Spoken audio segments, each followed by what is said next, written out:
청오기 2년 경복궁 후원의 밤공기는 운명을 바꿀 한 곡조로 떨리고 있었다. 어둠 속에서 울려 퍼지는 기생의 노랫소리가 조선 500년 역사를 뒤바꿀 줄 그 누가 알았겠는가. 그 목소리의 주인 장녹수, 노비 출신 기생이 불과 4년 만에 조선 왕실을 멸망 직전까지 몰고 간 충격적인 이야기. 연산군의 심장을 관통한 것은 사랑이 아니었다. 그것은 조선을 파멸로 이끌 독화살이었다. 폐하, 신첩의 노래를 들어주소서. 그 한마디가 시작된 순간 조선의 운명이 결정되었다. 천한 신분의 유부녀가 어떻게 왕의 마음을 완전히 장악했을까? 더 충격적인 것은 그녀가 단순한 왕의 애첩이 아니었다는 사실이다. 장녹수는 조선 역사상 가장 치밀하고 위험한 권력자였다. 천여기 2년부터 천려권 6년 중종 반정까지 그녀가 벌인 일들은 당시 궁중 기록에서조차 지워질 정도로 충격적이었다. 왕을 조종해 신하들을 학살하고 백성들을 고통에 빠뜨린 진짜 권력의 실세. 하지만 가장 놀라운 것은 그녀의 최후였다. 모든 것을 잃고 처형당하는 순간까지도 그녀는 웃고 있었다고 전해진다. 과연 그 웃음 뒤에 숨겨진 진짜 이유는 무엇이었을까? 만약 조선 역사상 가장 미스터리한 여인의 진실이 궁금하시다면 지금 구독 버튼을 눌러주세요. 오늘 여러분께 공개할 장녹수의 이야기는 단순한 로맨스가 아닙니다. 이것은 한 여인이 어떻게 왕조 전체를 자신의 손바닥 안에서 조종했는지에 대한 충격적인 권력 게임의 기록입니다. 그날 밤 경복궁 후원에서 울려 퍼진 노랫소리에 주인 장녹수는 어떤 여인이었을까요? 그녀의 본명은 장녹수, 문희현령 장안필의 서녀로 태어났습니다. 하지만 어머니가 천첩이었기 때문에 그녀 역시 제한대군의 노비 신분을 벗어날 수 없었습니다. 당시 조선 사회에서 서얼과 노비는 아무리 재능이 뛰어나도 신분의 벽을 넘기 어려웠습니다. 장녹수 역시 그런 현실 앞에서 기생의 길을 선택할 수밖에 없었습니다. 더욱이 그녀는 이미 결혼 경험이 있었고 아들까지 둔 유부녀였습니다. 조선시대 기준으로는 매우 복잡한 신분이었죠. 하지만 장녹수에게는 남다른 재능이 있었습니다. 바로 뛰어난 노래 실력이었습니다. 그녀의 목소리는 듣는 이의 마음을 사로잡는 마법 같은 힘이 있었습니다. 궁중 연회에서 그녀의 노래를 들은 사람들은 모두 감탄을 금치 못했다고 전해집니다. 천이공 2년 그 운명적인 밤, 연산군은 경복궁 후원에서 들려오는 아름다운 노랫소리에 이끌렸습니다. 소리의 근원을 찾아가 보니 한 기생이 달빛 아래에서 애절한 가락을 부르고 있었습니다. 그 순간 연산군은 장녹수의 노래에 완전히 매료되었습니다. 연산군은 즉시 장녹수를 궁으로 불러들였습니다. 당시 연산군은 이미 즉위 7년 차로 왕권을 확고히 다진 상태였습니다. 하지만 그의 마음은 날로 외로워져 가고 있었습니다. 정치적 갈등과 신하들과의 대립으로 지쳐가던 연산군에게 장녹수의 노래는 위안이 되었습니다. 장녹수 역시 왕의 부름을 받은 순간부터 자신의 운명이 바뀔 것임을 직감했습니다. 노비 출신 기생이 왕의 총애를 받는다는 것은 상상할 수도 없는 일이었지만 동시에 신분 상승의 절호의 기회이기도 했습니다. 연산군의 장녹수에 대한 총애는 곧바로 파격적인 대우로 이어졌습니다. 천의록 12년 장녹수는 종 5품 수권에 봉해졌습니다. 노비 출신이 하루아침에 왕의 후궁이 된 것입니다. 이는 조선 건국 이래 전례 없는 일이었습니다. 더욱 놀라운 것은 이듬해인 첨입이호 3년 장녹수가 다시 수경으로 승진한 것입니다. 종 4품 수경은 후궁 중에서도 상당히 높은 지위였습니다. 불과 1년 만에 2번이나 승진한 것은 연산군의 그녀에 대한 총애가 얼마나 깊었는지를 보여줍니다. 조정 대신들은 이런 연산군의 행동에 크게 반발했습니다. 신분제가 엄격했던 조선에서 노비 출신을 후궁으로 삼는다는 것은 사회 질서를 뒤흔드는 일이었기 때문입니다. 더욱이 장녹수가 이미 아들이 있는 유부녀라는 사실은 유교적 가치관에 어긋나는 것으로 여겨졌습니다.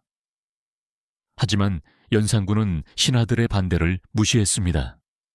그는 장녹수와 함께 있을 때만 진정한 행복을 느낄 수 있었습니다. 장녹수의 노래는 그의 마음의 상처를 달래주었고 그녀의 존재는 권력의 무게에 짓눌린 그에게 유일한 위안이었습니다. 장녹수는 왕의 총애를 바탕으로 막대한 권력과 부를 축적했습니다. 연산군은 그녀를 위해 별도의 처소를 마련해 주었고 수많은 궁녀와 내시들을 배속시켰습니다. 장녹수의 처소는 마치 작은 궁궐과 같았습니다. 그녀는 또한 연산군으로부터 엄청난 재물을 받았습니다. 비싼 비단과 보석, 금은 보화가 끊임없이 그녀에게 전달되었습니다. 한때 노비였던 장녹수가 조선에서 가장 부유한 여인 중 하나가 된 것입니다. 더 중요한 것은 장녹수가 정치적 영향력까지 갖게 되었다는 점입니다. 연산군은 중요한 결정을 내릴 때 종종 장녹수의 의견을 구했습니다.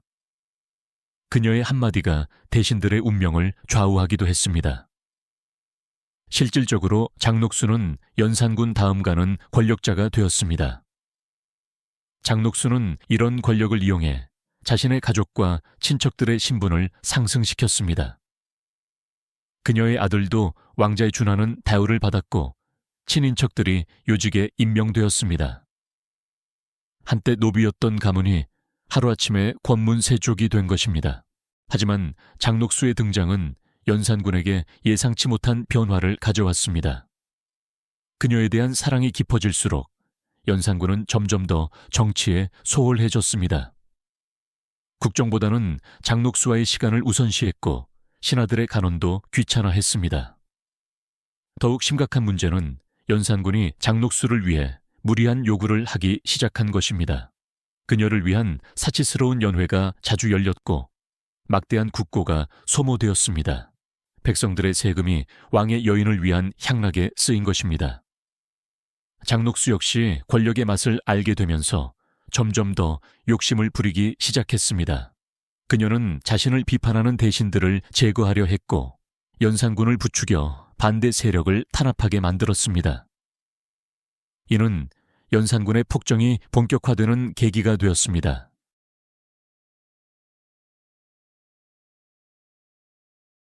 장녹수의 파격적인 신분 상승과 권력 독점은 조선 사회 전체에 큰 충격을 주었습니다. 신분제를 바탕으로 한 사회 질서가 근본부터 흔들렸기 때문입니다. 양반들은 자신들의 기득권이 위협받는다고 느꼈고 백성들은 혼란스러워했습니다. 특히 유교적 가치관을 중시하는 사대부들은 장녹수의 존재 자체를 용납할 수 없었습니다. 이미 아들이 있는 여인을 후궁으로 삼는다는 것은 조선의 기본 가치에 어긋나는 일이었습니다. 더욱이 그녀가 노비 출신이라는 사실은 사회 계층에 대한 도전으로 받아들여졌습니다.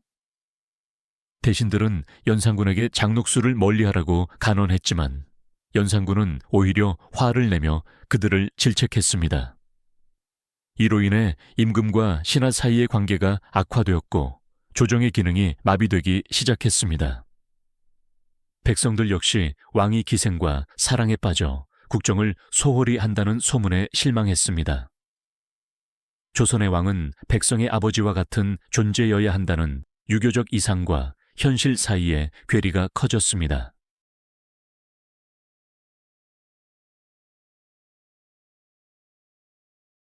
연산군의 장녹수에 대한 사랑은 갈수록 극단적인 형태로 나타났습니다.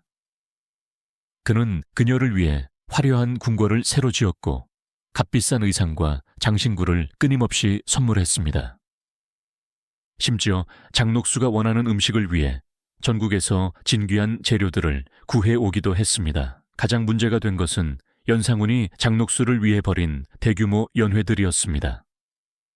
이 연회들은 며칠씩 계속되었고 엄청난 비용이 소모되었습니다.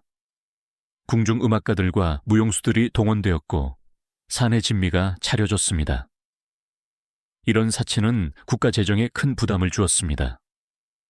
백성들의 세금이 왕의 여인을 위한 향락에 낭비되면서 민심이 악화되었습니다. 특히 흉년이 들어 백성들이 굶주리는 상황에서도 궁중의 연회는 계속되었기 때문에 불만이 더욱 커졌습니다. 장녹수 역시 이런 사치에 익숙해지면서 점점 더 많은 것을 요구했습니다. 그녀의 욕심은 끝이 없었고 연산군은 그녀의 모든 요구를 들어주려고 했습니다. 이는 왕권의 남용으로 이어졌고 조선의 정치체제를 위기에 빠뜨렸습니다. 장녹수는 단순히 왕의 총애만 받는 것에 만족하지 않았습니다. 그녀는 자신의 지위를 더욱 공고히 하기 위해 정치에 직접 개입하기 시작했습니다. 연산군의 귀에 속삭이며 자신에게 반대하는 대신들을 하나씩 제거해 나갔습니다. 특히 장녹수는 자신의 출신을 문제 삼는 유학자들을 적극적으로 탄압했습니다. 그녀는 연산군에게 신하들이 전하를 무시하고 있다며 왕권을 자극했습니다.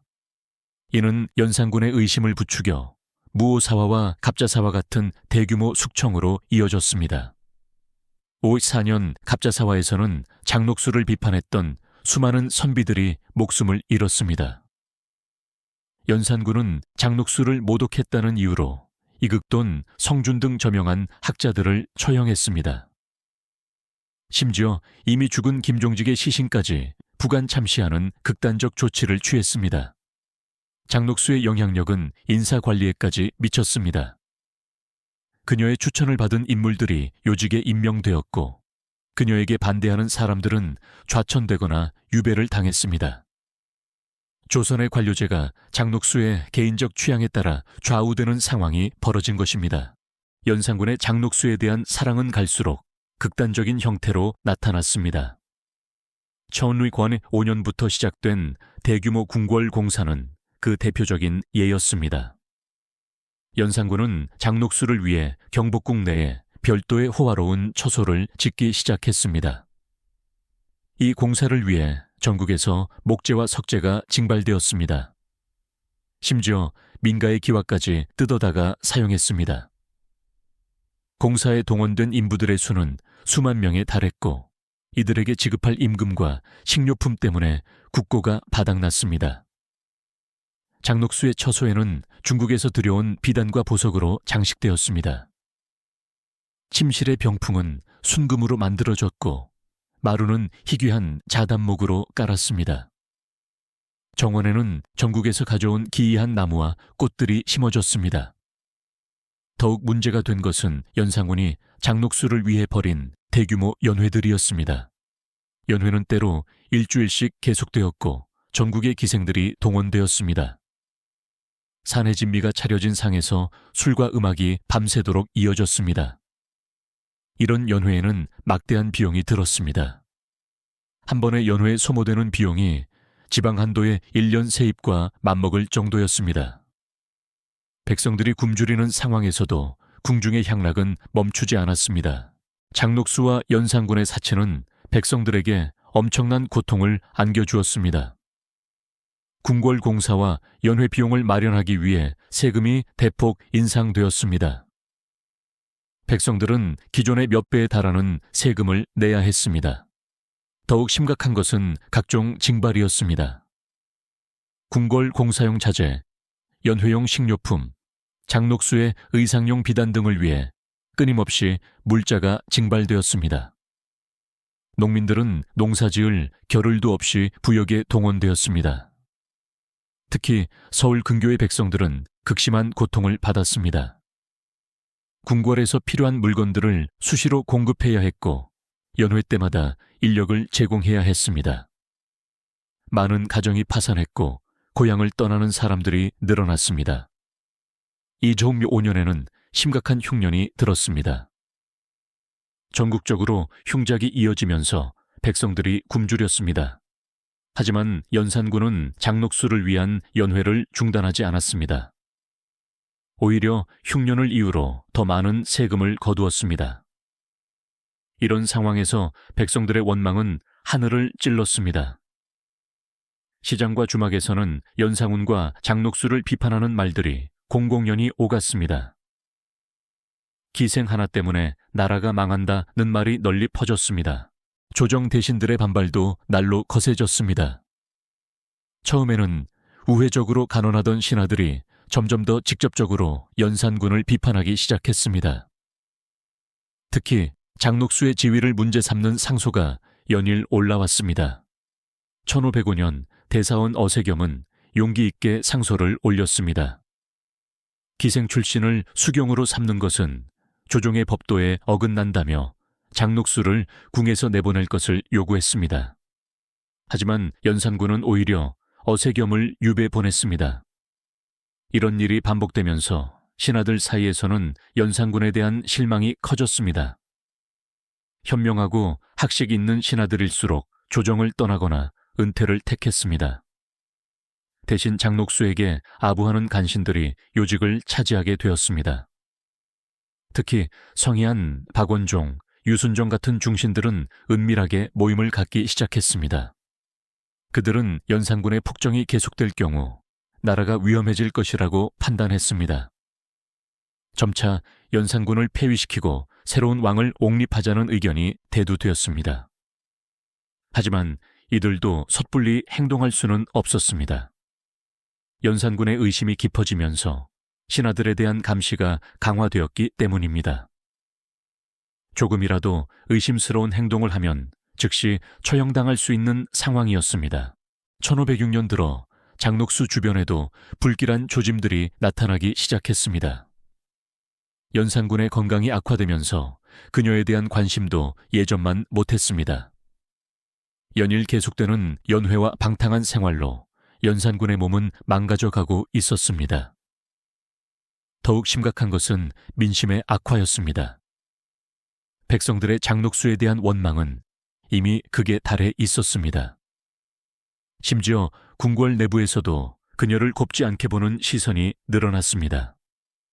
궁녀들과 내시들마저 등을 돌리기 시작했습니다. 장녹수는 이런 위기 상황을 타개하기 위해 더욱 극단적인 조치를 취했습니다. 자신을 비판하는 목소리를 완전히 없애려고 했습니다. 연산군을 부추겨 더 많은 신하들을 숙청하려 했습니다. 하지만 이는 오히려 역효과를 낳았습니다. 반정 세력들은 더 이상 기다릴 수 없다고 판단했습니다.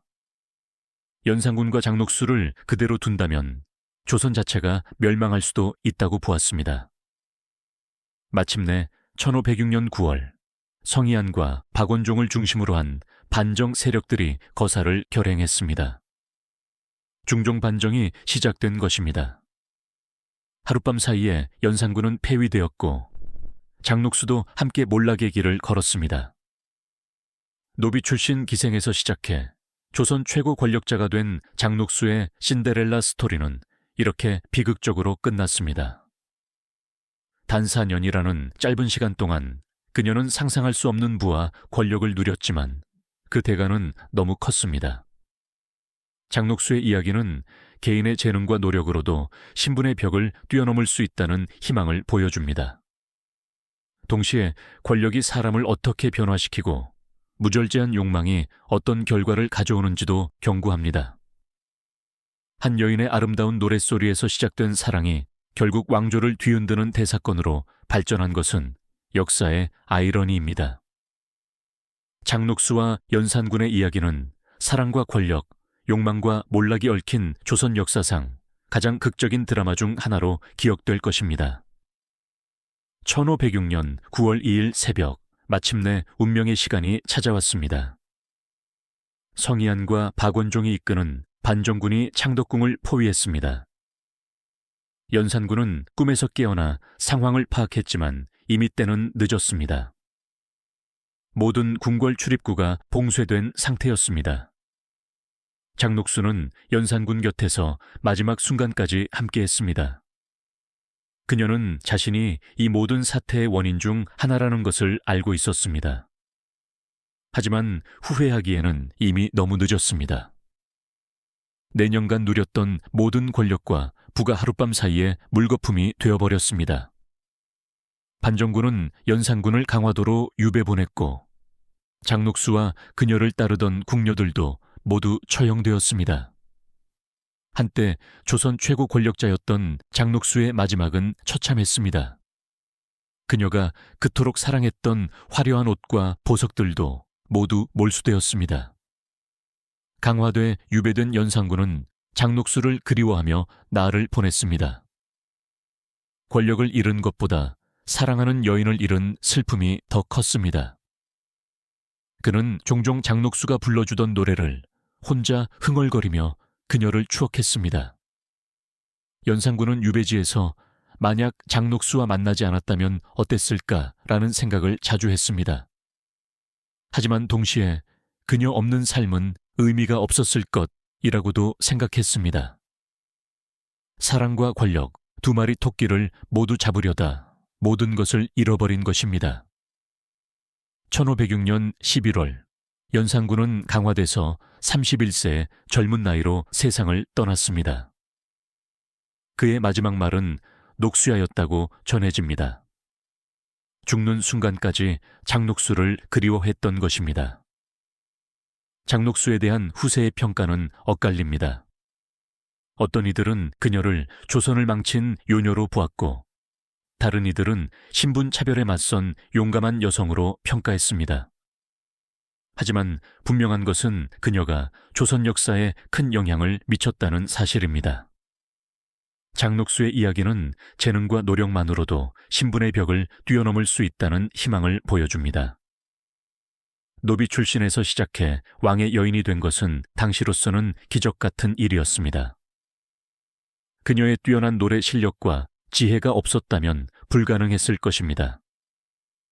하지만 동시의 권력이 사람을 어떻게 변화시키는지도 보여줍니다. 처음에는 순수했던 장녹수가 권력의 맛을 알면서 점점 욕심에 빠져갔습니다. 자신을 비판하는 사람들을 제거하려 했고, 결국 나라 전체를 혼란에 빠뜨렸습니다. 현대의 관점에서 보면 장녹수의 이야기는 여러 가지 시사점을 던집니다. 첫째, 신분차별과 계급사회의 문제입니다. 조선시대의 엄격한 신분제는 개인의 재능과 노력을 제대로 평가받지 못하게 만들었습니다. 둘째, 여성의 지위 문제입니다. 당시 여성들은 남성에게 종속된 존재로 여겨졌습니다. 장녹수가 권력을 얻을 수 있었던 것은 오직 왕의 총애를 통해서였습니다. 독립적인 여성으로서의 지위는 인정받지 못했습니다. 셋째, 권력의 부패 문제입니다. 절대 권력은 절대적으로 부패한다는 말처럼 연산군과 장녹수의 무절제한 권력 남용은 결국 자신들의 몰락을 가져왔습니다. 이는 오늘날에도 유효한 교훈입니다. 역사를 보면 장녹수와 비슷한 인물들을 많이 찾을 수 있습니다. 중국의 양귀비, 서양의 폼파두르 부인, 우리나라의 장희빈 등이 그 예입니다. 이들은 모두 뛰어난 재능으로 왕의 총애를 받았지만 결국 권력 투쟁에 휘말려 비극적인 최후를 맞았습니다. 하지만 장녹수의 경우는 다른 점이 있습니다. 그녀는 노비라는 최하층 신분에서 시작했다는 점에서 더욱 극적입니다. 또한 연산군과의 사랑이 순수한 감정에서 시작되었다는 점도 특별합니다. 이런 인물들의 공통점은 모두 시대의 한계 안에서 살았다는 것입니다. 만약 신분제가 없는 사회에서 태어났다면, 또는 여성의 지위가 더 높았다면 다른 결과를 맞았을 수도 있습니다. 장녹수의 이야기는 후대의 많은 문학작품과 예술작품의 소재가 되었습니다. 판소리 장녹수전, 소설 장녹수, 드라마 왕과 빛 등에서 그녀의 파란만장한 삶이 재현되었습니다. 이런 작품들에서 장녹수는 때로는 악역으로, 때로는 비극적 여주인공으로 그려집니다. 하지만 공통적으로 그녀의 뛰어난 재능과 강인한 의지는 인정받고 있습니다. 또한 연산군과의 애절한 사랑 이야기는 많은 사람들의 마음을 움직였습니다. 특히 최근에는 장녹수를 여성주의적 관점에서 재해석하는 작품들이 늘어나고 있습니다. 신분차별에 맞서 자신의 삶을 개척한 강인한 여성으로 보는 시각이 확산되고 있는 것입니다. 여러분은 장녹수의 선택에 대해 어떻게 생각하시나요? 만약 같은 상황이었다면 여러분은 어떤 선택을 하셨을까요? 댓글로 여러분의 의견을 들려주세요. 장녹수와 연산군의 이야기는 단순한 과거의 사건이 아닙니다. 사랑과 권력, 꿈과 현실, 성공과 몰락이 얽힌 인간 드라마입니다. 이런 이야기를 통해 우리는 인간의 본성과 사회의 모순을 돌아볼 수 있습니다. 이런 흥미진진한 역사 이야기가 더 궁금하시다면 구독과 좋아요를 눌러주시고 다음에는 어떤 역사 인물의 이야기를 듣고 싶은지 댓글로 알려주세요.